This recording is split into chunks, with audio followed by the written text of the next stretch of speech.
বেহিসাবি জামাইয়ের হিসাবে বউ হিসাব করে চললে যে কোনো সংসারে আয় উন্নত হয়। তো একটা সংসারে জামাইয়ের থেকে বউয়ের বেশি হিসাবে হতে হয়, কারণ জামাইরা অনেক টাকা পয়সা খরচ করে। যদি বউরা বুদ্ধি দেয় যে না এইভাবে এভাবে টাকা খরচ করো, তাহলে মাসে অনেক টাকা আপনারা জমাতে পারবেন। আসসালামু আলাইকুম ফ্রেন্ড, সবাই কেমন আছেন? আশা করি আল্লাহর মতো সবাই ভালো আছেন। আমিও আলহামদুলিল্লাহ ভালো আছি।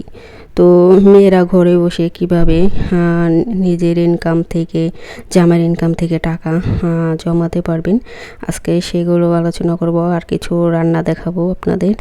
তো সবাই ফুল ভিডিওটা দেখবেন। আশা করি আজকের ছোট্ট একটা ভিডিও আপনাদের অনেক উপকার আসবে।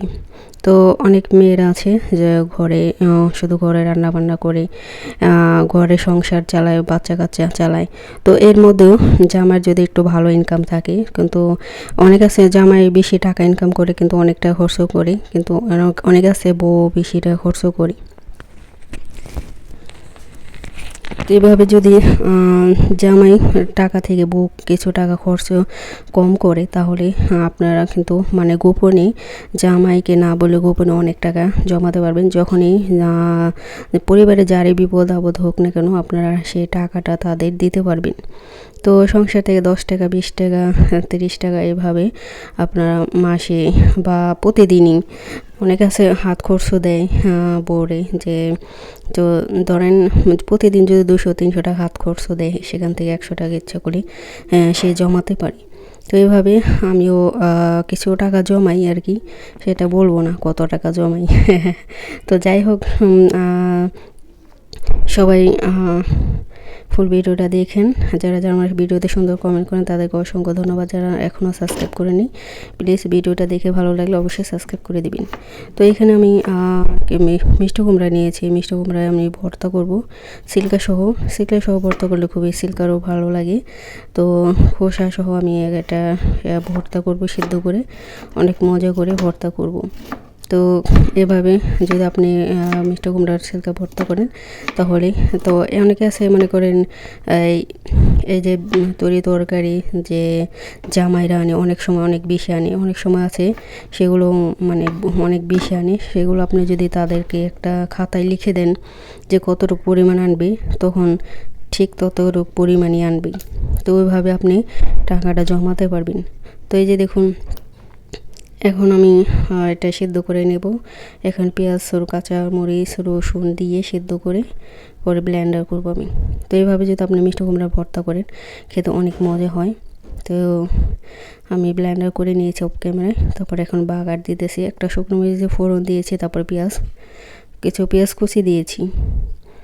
তারপরে এখন আমি এটা ভালো করেই করে নেব, ভুনা করে নেব। তো এই যে দেখুন, পেস্টটা দিয়ে দিলাম। আর এই ভর্তাটা গরম গরম ভাত দিয়ে, খিচুড়ি দিয়ে, খুদের বাঁকা দিয়ে অনেক মজা লাগে। যারা যারা খান নাই, এভাবে খেয়ে দেখবেন, অনেক ভালো লাগবে।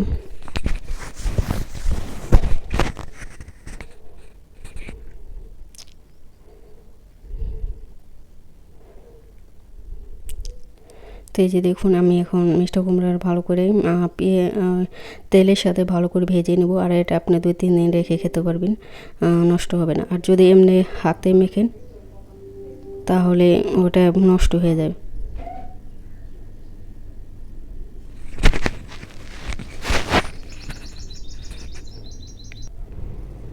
তো এই যে দেখুন, আমি এখন এখানে নিয়েছি একটা বেগুন। এখন বেগুনটা আমি ভাজা করব। কীভাবে ভাজা করে দেখতে থাকুন। অনেক মজা করে একটা ডিম দিয়ে ভাজা করব।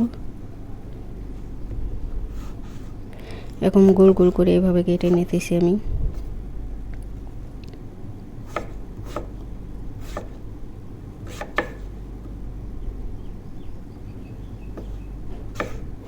বেগুনগুলো কেটে তারপর আমি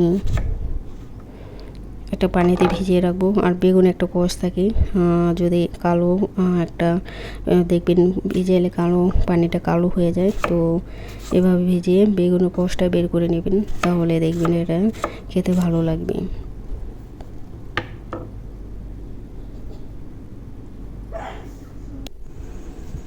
তো চুলায় একটা প্যান বসিয়ে দিয়েছি, এখন তেল দিয়ে দেবো পরিমাণ মতো। যেহেতু একটা বেগুন, তেল বেশি স্বাস্থ্যের জন্য খুবই খারাপ, তেল খাওয়া ভালো না। এখানে রসুন কুচি, পেঁয়াজ কুচি দিয়ে দিলাম। এটা ভেজে আমি বেগুনটা দিয়ে দিলাম। সবাই ফুল ভিডিও ওয়াচ করবেন, সবাই কেউ টেনে টেনে ভিডিও দেখবেন না।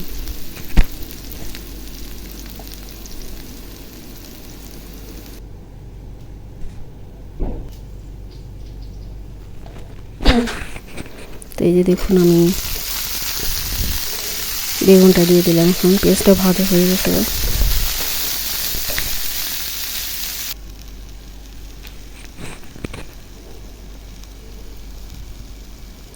লবণ দিয়ে দিলাম পরিমাণ মতো।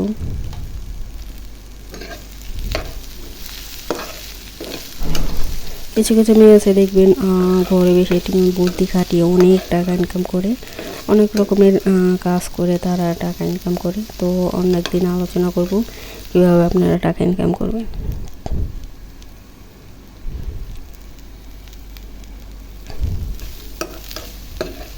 তো এই যে দেখুন মশলা দিয়ে দিলাম একটু হালকা, বেশি না, যেহেতু বেগুন কম আমি অল্প পরিমাণে মশলা দিব, যেহেতু এটা ভাজা করবো শুধু। একটু বানিয়ে দিয়ে দিলাম সেদ্ধ হওয়ার জন্য আর কি, বেশি না অল্প। এটা মূল কোনো ঝোল মোল রাখবো না, শুধু ভাজা করবো আমি ডিম দিয়ে। এটা খেতে অনেকই মজা, যারা এইভাবে খান না বেগুন খেয়ে দেখবেন কত মজা। ভাজা হয়ে গেছে, এখন আমি এখানে ডিম দিয়ে দিব। তো একটা ডিম দিয়ে দিলাম, বড় ওই ডিমটা অনেক।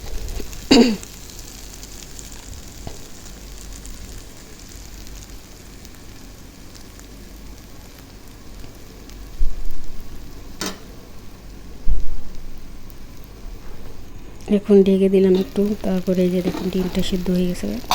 এখন বেগুনের সাথে ভেঙে দেব, মিক্স করে নেব।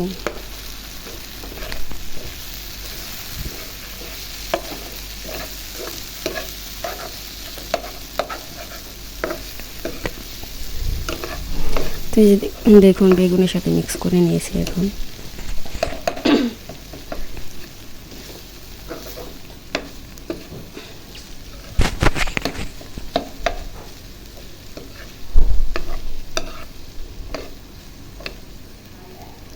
এখন ভাজা করে নেব।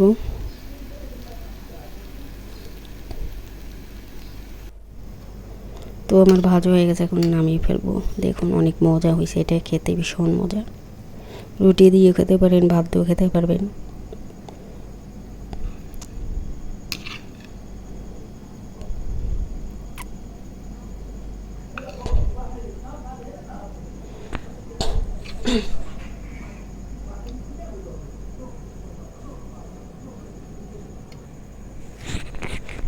দেখুন ডিম দিয়ে বেগুন ভাজাটা হয়ে গেল। সবাই ভালো থাকবেন, সুস্থ থাকবেন। আজ এখানেই, আল্লাহ হাফিজ।